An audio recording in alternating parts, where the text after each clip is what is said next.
영성가인 안소니 드멜로 신부가 쓴 깨어나십시오라는 책을 보면 행복이 어디에서 오는지 아주 잘 설명하고 있습니다. 저자는 자신을 비롯한 많은 사람이 행복에 대해 잘못 알고 있다고 말합니다. 대부분 흥분된 감정이나 짜릿한 기분을 행복이라고 여긴다는 거예요. 그러나 그것은 행복이 아니라 우울감을 불러오는 원인에 불과하다고 저자는 말하고 있습니다. 짜릿한 감동을 위해서 반복하는 행위들, 예를 들어 여행을 다니고 맛있는 음식을 먹고 모임을 다니고 새로운 즐거움을 찾는 행위는 행복이 아니라 중독이라고 하는 거예요. 자기 내면에 있는 불안을 잊기 위해서 반복하는 행위에 불과하다고 저자는 말합니다. 이런 중독된 행위가 위험한 것은요, 행위를 반복할수록 행복감을 느끼는 것이 아니라 서서히 우울감에 빠져들게 된다는 사실입니다. 많은 사람이 행복과 중독을 잘 구분하지 못한다라고 하는 거예요. 드멜로 신부는 회복의 길을 제시합니다. 자기 자신에게 돌아오십시오. 자기 자신을 관찰하십시오. 자신을 제대로 봄으로 자기가 만든 환상이 무너지기 시작하면 형언할 수 없는 것들이 있음을 알기 시작합니다. 그것을 행복이라고 부릅니다. 그러면 모든 것이 변하고 여러분은 깨달음에 몰두하게 됩니다. 자신을 제대로 보는 것에서 참된 행복이 시작된다고 말합니다. 자신을 정확히 보는 자기 관찰은요, 자기 몰입과 완전히 다른 거예요. 자기 몰입은 자기 감정, 자기 생각에 취하는 것입니다. 이것은 오히려 삶의 균형을 무너뜨려요. 자신을 과도하게 긍정하거나 자신을 과도하게 부정하게 만들어서 자신에 대해 오판하게 만든다는 것입니다. 반면 자신을 관찰하는 것은요, 자신을 제3자처럼 보는 것입니다. 자신을 객관적으로 보는 거예요. 그러면 자신에 대한 잘못된 이해가 사라지고 자신을 위해서 가장 적절하고 필요한 행동을 하게 된다는 것입니다. 여기서 삶의 안정감, 만족감, 행복이 시작된다는 것입니다. 그러나 사람은 깨달음을 통해서 자기 내면에 새로운 시선을 갖기 전에는 절대로 자신을 제3자처럼 볼 수 없다는 사실입니다. 깨달음이 필요한 거예요. 깨달음은 하나님이 자신에게 주시는 말씀에 대한 깨달음을 말합니다. 하나님의 말씀을 깨닫게 되면 내면에 하나님의 시선이 생기게 돼요. 이런 시선이 생기는 것이죠. 하나님은 나를 이렇게 여기시고 판단하시는구나. 나는 이런 사람이야 라고 자기가 생각하는 게 아니라 내 안에 계신 하나님의 시선을 통해서 하나님은 나를 이렇게 생각하시구나 라고 하는 그런 시선을 느끼게 된다는 거예요. 이러한 하나님의 시선으로 자신을 보면 자신의 결핍을 정확히 보게 됩니다. 하나님의 말씀에 따라 꼭 필요한 것을 채우며 행복을 경험하게 되는 것이죠. 저는 이 글을 읽으면서 이런 생각을 했어요. 우리는 의외로 자기 자신을 모르고 자신에 대해 정확하지 않다는 거예요. 그래서 자신에게 해로운 행동을 해로운 줄 모르고 반복한다는 것이죠. 우리는 모두 세상이라고 하는 바다에서 표류하는 존재들입니다. 목마르다고 바닷물을 퍼먹으면 죽는 것처럼 이 세상의 물을, 이 세상의 방식을 벌컥벌컥 마셔버리면 마실 때는 시원한 것처럼 느껴지지만 마시고 나면 인생의 죽음의 그림자가 드리워지기 시작한다는 것입니다. 우리가 자기 결핍을 제대로 알지 못하고 엉뚱한 것을 계속해서 채우며 살면 우리의 인생은 예고 없이 한순간에 무너질 수 있다는 것입니다. 오늘 말씀을 통해서 자신의 결핍을 정확하게 알고 채워서 참된 만족과 행복을 누리게 되는 여러분이 다 되시길 주님의 이름으로 축원합니다. 유다는요, 강대국 사이에서 어떻게든 살아남으려고 끊임없이 고민하고 궁리했습니다. 결국 유다는 하나님의 뜻이 아니라 강대국의 힘과 그 방식을 따르기로 결정했습니다. 좀 더 정확하게 말씀을 드리면 하나님을 믿는 것도 아니고 안 믿는 것도 아닌 그런 어정쩡한 믿음의 상태를 유지하면서 나라를 통치하는 방식과 삶의 방식을 강대국의 것들로 대신 따라했다는 것입니다. 불안한 세상에서 실제로 믿고 신뢰할 수 있는 것은 하나님의 방식이 아니라 강대국이라고 여긴 거예요. 강대국의 방식이 무엇입니까? 힘과 물질을 숭배하며 인생의 모든 문제를 힘과 물질로 해결하려는 삶의 태도입니다. 이처럼 힘과 물질로 해결하는 이 방식이 하나님의 방식보다 더 효율적이고 만족스럽다고 여긴 것입니다.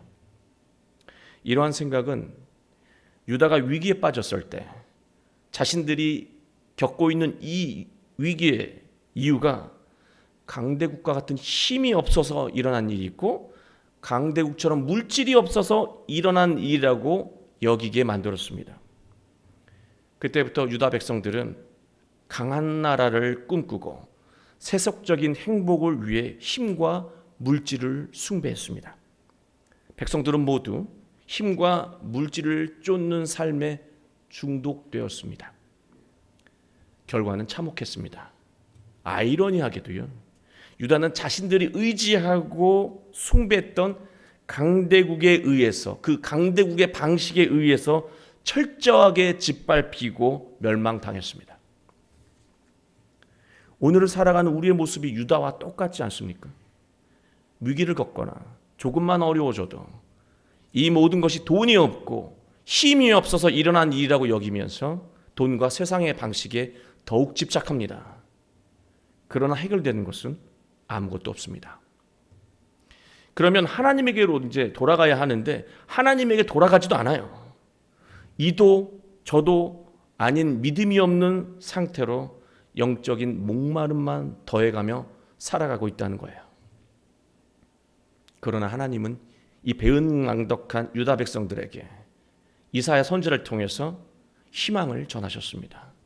오늘 우리가 함께 읽은 말씀은요, 오늘날 우리에게 인생의 결핍을 채우고 영적인 목마름을 해결해 주시겠다는 하나님의 말씀이기도 하다는 사실입니다. 1절을 보겠습니다. 오호라 너희 모든 목마른 자들아 물로 나오라. 돈 없는 자도 오라. 너희는 와서 사먹되 돈 없이 값없이 와서 포도주와 젖을 사라. 여러분 1절을 꼼꼼히 읽어보시면 말의 모순이 있습니다. 돈 없는 자에게 오라고 해놓고서 포도주와 젖을 사 먹으라고 말하고 있습니다.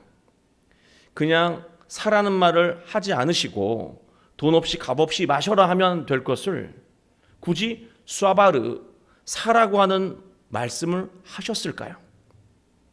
주석가들은 이 부분을요, 값없이 구원을 얻는 것으로 해석하면서 넘어갑니다. 우리가 무엇을 한다고 하나님의 구원에 걸맞는 값을 치를 수 있겠는가? 이 모든 것은 예수 그리스도의 이 값없이 주신 희생 덕분으로 얻게 된 것이다 라고 해석하면서 넘어갑니다.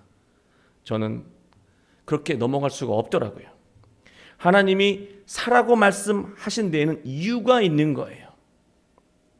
돈 없이 값없이 사라고 말씀하신 것은 여기서 말하는 포도주와 젖이 돈으로 사고 파는 성질의 것이 아니기 때문에 돈 없이 와서 사라고 말씀하신 거예요. 상징적인 것이죠. 포도주와 젖은요, 바로 앞부분에 있는 물과 같은 것입니다. 성경에서 물은요, 더러움을 씻어내는 가르침이에요. 여러분 오늘 아침에도 깨끗하게 나오신 이유가 물로 씻으신 것 아닙니까? 성경에서 물은요, 영적인 더러움을 깨끗하게 만드는 가르침이에요. 그리고 사람의 영을, 그 죽어가는, 메말라 죽어가는 영을 살리는 말씀을 상징합니다. 예수님은 요한복음 3장 5절에서 사람이 물과 성령으로 거듭나지 않으면 하나님의 나라에 들어갈 수 없다고 말씀하셨습니다. 1절에서 말하는 물과 포도주와 그리고 젖은 영적인 가르침이고 말씀을 상징하는 것이라는 말씀입니다. 따라서 목마름도 영적인 목마름이에요. 정말 물이 필요한 목마름이 아니고요. 돈이 필요한 어떤 목마름이 아니고 정말 영적인 목마름이에요. 영적인 목마름은 재력이나 영향력과 같은 세상의 방식으로 절대 해결되지 않는다는 거예요. 오직 하나님의 말씀과 깨달음으로 해결되는 것이 영적인 목마름이라고 하는 거예요. 그러나 사람은요, 영적인 목마름이 있어요. 이 예배드리는 장소에서 제일 어린 아이부터 가장 나이 많은 분에 이르기까지 모두가 다 영적인 목마름을 가지고 있습니다. 저마다 다른 목마름이죠. 그런데 문제는요, 자신이 느끼는 목마름이 영적인 목마름인지 잘 모른다는 거예요. 육적인 목마름과 혼동한다는 사실입니다. 예를 들어서요, 누군가 자주 술을 마신다고 한다면 본인은 술을 마시고 싶어서 마신다고 생각할 겁니다. 그러나 사실은 술의 기운을 통해서 잊고 싶은 것들이 있는 것이죠. 말할 수 없는 상처, 불안, 두려움, 인생의 헛헛함과 같은 마음의 고통을 술로 잊으려고 하는 거예요. 이러한 영적인 문제를 해결하지 않고 일상을 반복하게 되면 드멜로 신부의 말처럼 중독되어 가는 거예요. 스트레스가 문제인데 우리는 배고픈 줄 알고 음식을 먹기도 합니다. 돈에 집착하는 것은요, 돈이 부족해서가 아니에요. 존재감의 허기, 그 갈증을 느끼기 때문에 재력으로나마 존재감을 얻기 위해서 애쓰는 거예요. 그러나 그럴수록 영적으로 더욱 빈곤해진다는 사실입니다. 여행과 레저 생활을 지나칠 정도로 하는 경우도 영적으로 목마르기 때문에 그래요. 가만히 있으면 주체할 수 없는 공허감이 밀려오기 때문에 일단 밖으로 나가서 건전하게 무엇인가를 풀어보려고 노력하는 거예요. 그러나 레저와 스포츠를 통해서 얻게 되는 이 만족은요, 그 시간이 굉장히 짧습니다. 계속해서 밖으로 나가야 돼요. 영적인 목마름은 세상의 방식, 육적인 방식으로 절대 해소되지 않는다는 것입니다. 자녀의 인생에 과도하게 집착하는 부모들이 있습니다. 이것도 영적인 목마름의 현상입니다. 자녀의 결핍을, 아니 자기 결핍을 자녀를 통해서 실현하고 싶은 심리적인 상태예요. 자기 결핍은 절대로 타인을 통해서 대신 메워지지 않는다는 사실을 기억해야 합니다. 너만 보면 행복한 건 그 순간뿐이에요. 내 결핍은 내가 채워야 한다는 거예요. 우린 나이가 들수록 자존심 상하는 일이 많아지고요. 인생을 헛산 것 같고 헛헛하고 무엇인가 하기에 너무 늦은 것 같은 그런 마음을 갖게 됩니다. 그리고 순간순간 인생을 다시 젊을 때로 되돌리고 싶은 그 후회하는 마음이 들고 또 늘 무력한 마음을 느낄 때가 있어요. 그게 바로 영적인 목마름을 느끼는 순간인 것이죠. 이러한 현상을 돈을 집착하는 것으로, 사람을 만나는 것으로, 놀이와 여행과 같은 세상의 방식으로 해결하려고 하면 인생은 점점 우울해지고 심각한 상황에 놓이게 된다는 사실입니다. 2절 너희가 어찌하여 양식이 아닌 것을 위하여 은을 달아주며 배부르게 하지 못할 것을 위하여 수고하느냐. 내게 듣고 들을지어다. 그리하면 너희가 좋은 것을 먹을 것이며 너희 자신들이 기름진 것으로 즐거움을 얻으리라. 여러분, 영적인 목마름은 돈과 육적인 수고로 절대 해결되지 않는다는 것을 하나님은 말씀하고 있습니다. 오직 하나님의 말씀을 듣고 영적인 깨달음을 얻어야 자신에게 좋은 것이 무엇인지 알게 돼요. 자신에게 좋은 것, 이 좋은 것이라고 하는 게 토부라는 단어거든요. 최선의 것입니다. 여러분은 여러분 인생의 최선의 것이 무엇인지 아십니까? 우리 잘 몰라요. 하나님 말씀에 집중하고 듣고 묵상하면은요, 나에게 좋은 것, 토부, 가장 최선의 것을 보게 된다는 거예요. 결핍을 해결하는 최선의 것을 알게 되고 채울 수 있게 된다는 것이죠.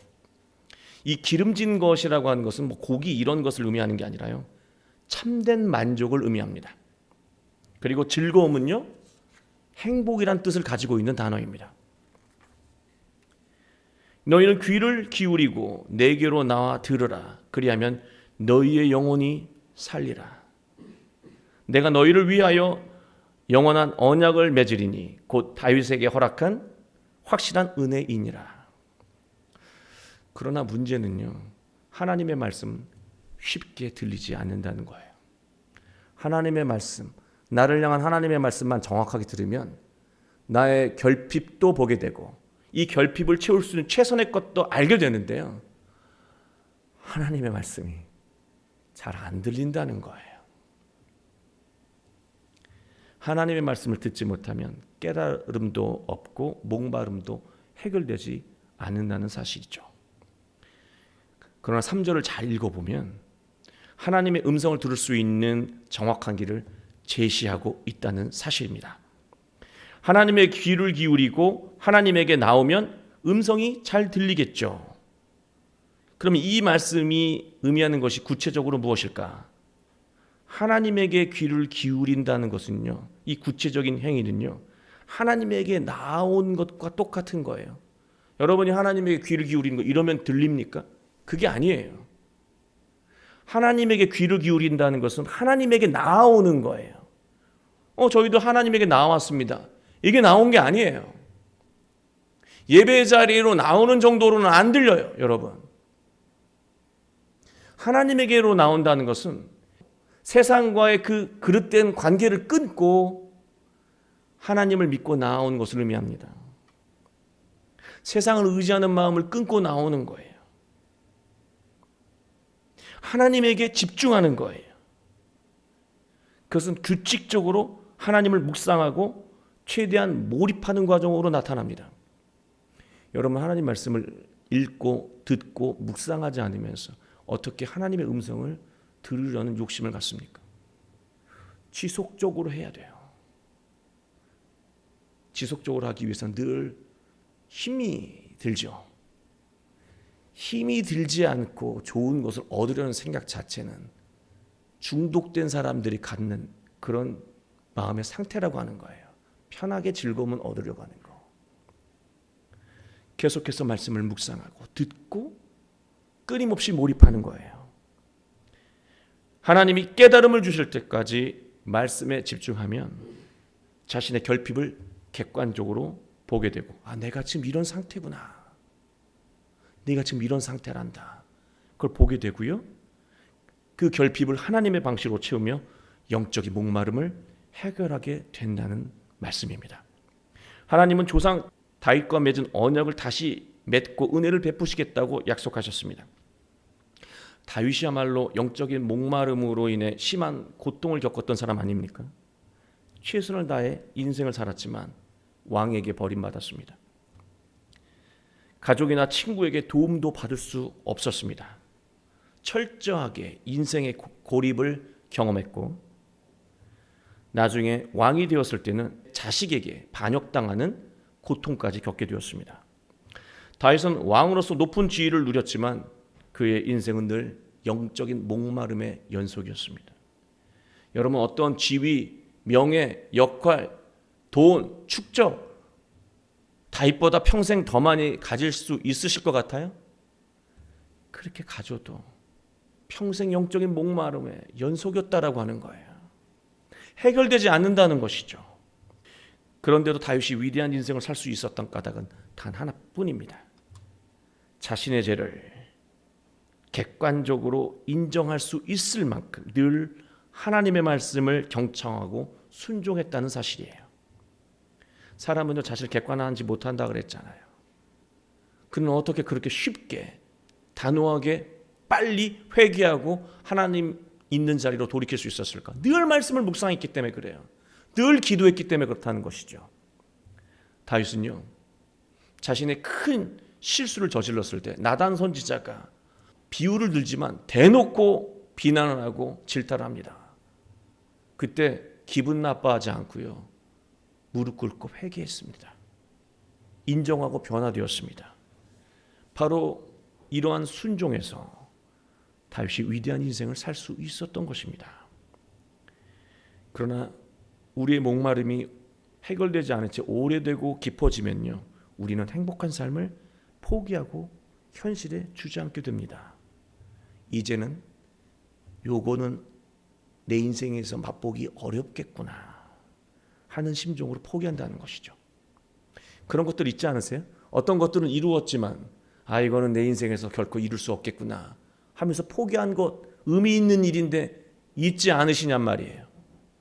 있다는 겁니다. 목마름이 오래되면 이런 현상들이 일어나요. 지금은 몸과 마음이 지쳐서 신앙생활을 잠시 쉬면서 관망하고 싶습니다. 오히려 더 신앙에 집중해야 될 때인데 쉬겠대요.